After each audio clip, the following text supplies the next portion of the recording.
Welcome to the League of Legends Champion Spotlight, featuring Ahri, the nine-tailed fox. Ahri is a mobile mage assassin. Utilizing skill shots, dashes, and clever positioning, Ahri excels at taking out single targets and disrupting the enemy team. Ahri's passive is Soul Eater. Every time one of her spells hits an enemy, she gains stacks of Soul Eater. Once it reaches its cap, her next spell will enjoy significantly increased spell vamp. Orb of Deception fires out Ahri's orb and then pulls it back, dealing magic damage on the way out and true damage on the way back. I take Orb of Deception at level 1 and max it by level 9. Foxfire creates 3 orbiting flames around Ahri. These flames then seek out and damage any nearby enemies who wander too close. Single targets can be hit multiple times, but extra hits deal reduced damage. I take Foxfire at level 4 and max it last. Charm sends out a skill shot nuke that damages and charms the first enemy it hits. Charmed enemies are slowed and walk toward Ahri for a short time. I take Charm at level 2 and max it by level 13.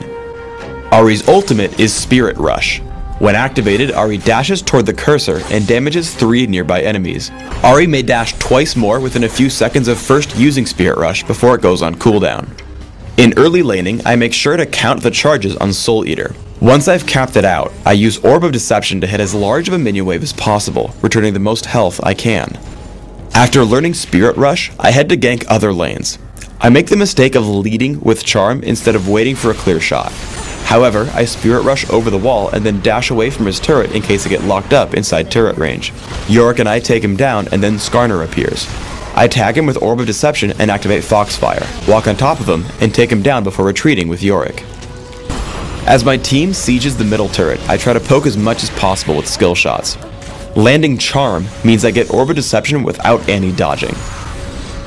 Again, I keep track of Soul Eater stacks, using Foxfire to trigger the spell vamp for Orb of Deception. Spirit Rush comes back from cooldown and Annie is out of position. I activate Foxfire, Spirit Rush over, fire off Charm, and then immediately Orb of Deception. I use my 2 remaining charges of Spirit Rush to escape Singed. Ahri excels at catching opponents off guard.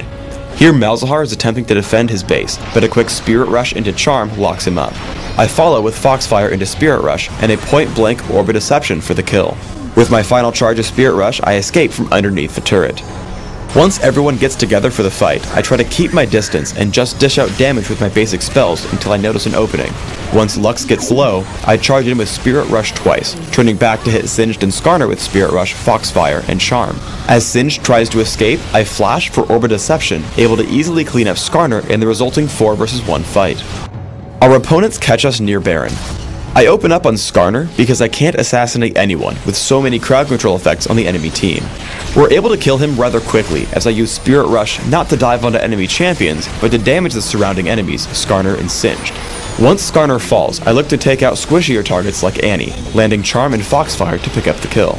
With most of their team dead, I'm able to play a little bit more aggressively by walking up to Singed for Orb of Deception and Foxfire, killing him. With the fight now 4 versus 1, I leave my team to clean up Lux as I head toward my minion wave to push down the enemy base. On Dominion, Ahri's all-out offense lets you really help your team out in larger fights. As we push onto the windmill, I land skill shots on Tristana and Dr. Mundo, activating Foxfire to help pick up Fizz. With Ignite and Orb of Deception, I wear my opponents down further. After, I decide I can go in for the kill on Tristana. Ghost, Charm, and basic attacks grab the kill, and I escape for a health relic. Once we've actually captured the windmill, Fizz respawns and shows up. I know with my remaining health I can only attempt to interrupt his captures, but once Alistair comes in to help, I try to bait him over. He lunges at us with Playful Trickster, and as soon as Alistair lands Pulverize, I tag him with Charm, allowing Alistair to headbutt him away for a kill underneath our turret.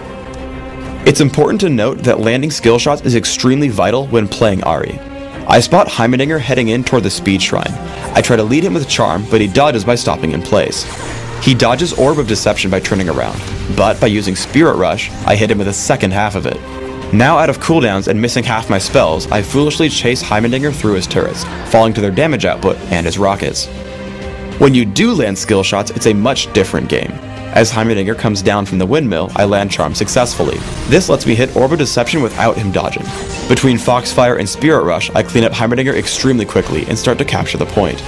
For runes, I take magic penetration marks, ability power per level seals, ability power per level glyphs, and flat ability power quintessences. This build is aimed at giving me the greatest possible magic damage at all stages of the game.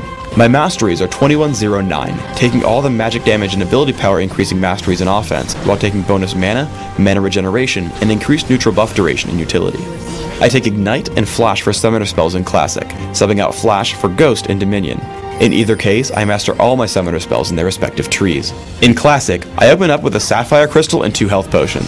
I upgrade quickly to Catalyst the Protector and grab Boots of Speed before upgrading further to Rod of Ages and Sorcerer's Shoes.